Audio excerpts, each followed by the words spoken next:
My grandfather was a photographer who traveled the world. When he passed away last month, he left me his most prized possession, a Leica M3 camera from the 1950s. He always told me it captured souls, not just images. The camera still had film in it. As a tribute to him, I decided to develop it myself in his old darkroom. What emerged from the chemical baths shattered my understanding of reality.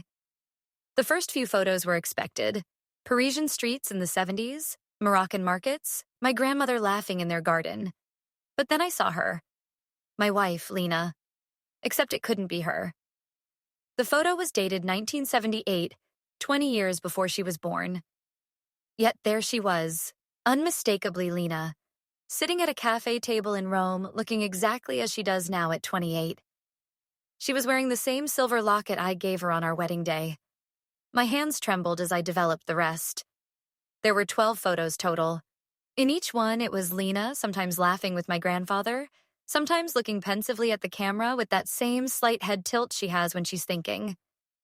In one photo, they were dancing in what looked like a Paris jazz club. In another, she was placing the very same locket around his neck. I confronted my grandmother, who revealed the truth through tears. The woman in the photos was Isabella, my grandfather's great love before he met my grandmother. She died in a train accident in 1979.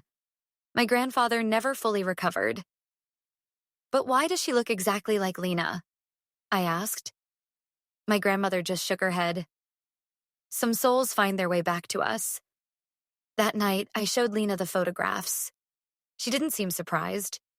She told me she's had dreams of these places her whole life, that she knew how to speak a few phrases of Italian despite never learning, that she felt an immediate, unexplainable connection to my grandfather the one time they met before he died. We sat up all night comparing her features to Isabella's. They share the same rare mole under their left eye, the same slight gap between their front teeth, the same way of tilting their head. Now I look at my wife and wonder, did I fall in love with her? Or with the ghost of my grandfather's lost love? Does she love me? Or is she fulfilling some cosmic debt to my family? Every time she wears that locket, I don't know if it's for me or for the memory of a man who loved her first, 40 years before she was born. The camera did capture souls after all, it just trapped ours in a story that began long before we were born.